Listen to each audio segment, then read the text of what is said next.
Assalamualaikum warahmatullahi wabarakatuh. Perkenalkan, nama saya Amalia Rizkina Fadilah dengan NIM 223104002, Prodi Bahasa Inggris kelas 1A, jurusan Administrasi Bisnis Politeknik Negeri Madiun. Di sini saya akan mempresentasikan makalah saya yang berjudul Perkembangan Pertanian Padi di Indonesia dalam kurun waktu 5 tahun terakhir. Sebelum membahasnya, saya akan membahas apa itu padi. Padi merupakan tanaman pokok yang sangat penting bagi masyarakat Indonesia, dan padi mempunyai nama ilmiah yaitu Oryza sativa L. Sejarah perkembangan padi di Indonesia. Padi awalnya dikembangkan di Cina 8.000 sampai 9.000 tahun yang lalu, kemudian dibawa ke India 4.000 tahun yang lalu, dan akhirnya dibawa ke Indonesia oleh nenek moyang kita. Oleh nenek moyang kita, mereka memilih mengembangkan padi dari genus Indica daripada Japonica. Jenis padi di Indonesia. Jenis padi di Indonesia dibagi menjadi dua. Yang pertama berdasarkan varietas, dan yang kedua berdasarkan tipe beras yang dihasilkan. Yang pertama berdasarkan varietas. Berdasarkan varietas dibagi lagi menjadi tiga. Yang pertama padi hibrida. Varietas hibrida adalah varietas padi yang hanya sekali tanam. Kelebihan padi varietas hibrida adalah potensi hasil panen yang maksimal. Namun, varietas hibrida sendiri memiliki kelemahan yaitu kualitas hasilnya akan berkurang jauh apabila berasal dari tanaman turunannya. Artinya, padi harus berasal dari bibit original karena apabila dari panen sebelumnya, hasil ini akan berbeda dengan bibit aslinya. Contoh dari padi hibrida yaitu Intani 1 dan 2. Yang kedua, padi unggul. Varietas padi unggul berada satu tingkat di bawah varietas hibrida. Varietas ini ditanam berkali-kali dengan kualitas yang sama. Artinya hasil panen dari varietas padi unggul masih bisa dijadikan benih. Untuk hasil produksi pun, padi unggul dapat dikatakan baik, dapat mencapai 8-10 ton per hektar. Beberapa contoh varietas padi unggul antara lain Inpara 1-8. Yang ketiga yaitu padi lokal. Varietas padi lokal adalah varietas padi yang khusus berada di daerah tertentu. Varietas semacam ini hanya cocok ditanam di daerah tertentu saja, karena membutuhkan spesifikasi khusus untuk tumbuh dan memproduksi padi. Padi lokal biasanya menghasilkan produksi sekitar 7-8 ton per hektar. Rasa beras dari padi lokal juga kurang enak. Jenis-jenis padi lokal antara lain Geropak dari Kulon Progo dan Indramayu. Yang kedua, berdasarkan tipe beras yang dihasilkan. Di sini saya akan membahas 4 tipe beras berdasarkan beras yang dihasilkan.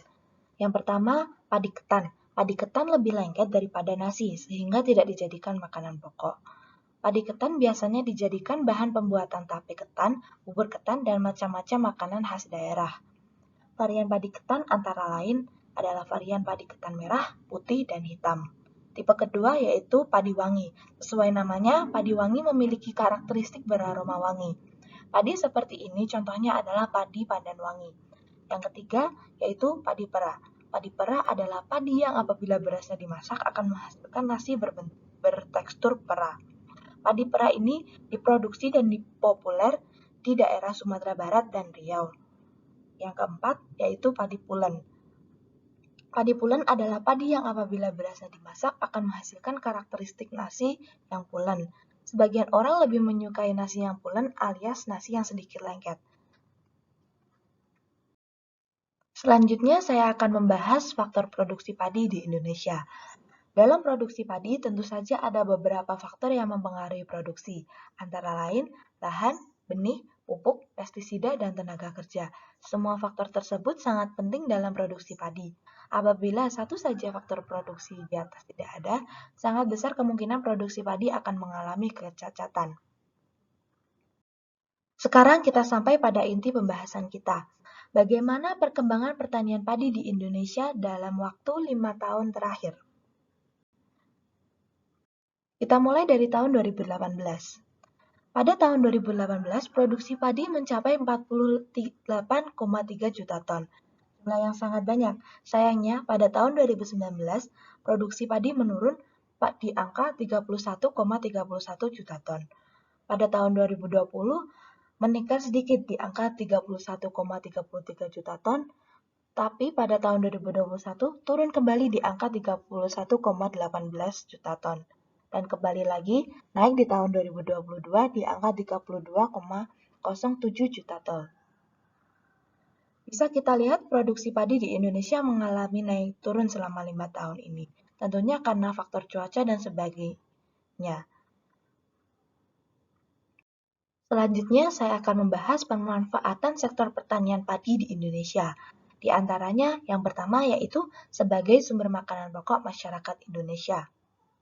Tentu saja karena padi merupakan makanan pokok masyarakat Indonesia. Dan yang kedua, ekspor ke berbagai negara. Dengan jumlah produksi yang cukup besar, pemerintah tentu memanfaatkannya sebagai sektor ekspor ke berbagai negara dan menjadi pendapatan devisa negara. Negara yang diekspor padi oleh Indonesia yaitu Malaysia, Singapura, dan Amerika Serikat. Dan yang terakhir, kesimpulan. Perkembangan pertanian padi dalam 5 tahun ini tidak stabil. Bisa dilihat pada tahun 2018, pertanian Indonesia meningkat, sedangkan pada tahun 2019, pertanian Indonesia cukup menurun. Banyak faktor yang mendasari mengapa pertanian Indonesia 5 tahun ini tidak stabil, seperti perubahan iklim yang sangat ekstrim dan pandemi yang terjadi pada tahun 2020 hingga saat ini. Terima kasih atas perhatian Anda. Apabila ada salah kata, saya mohon maaf. Dalam presentasi ini tentunya banyak kesalahan dalam penulisan dan kekurangan dalam meriset topik perkembangan pertanian padi di Indonesia dalam kurun waktu 5 tahun terakhir. Maka dari itu, saya menerima kritik dan saran yang dapat membangun presentasi menjadi lebih baik. Sekian, wassalamualaikum warahmatullahi wabarakatuh.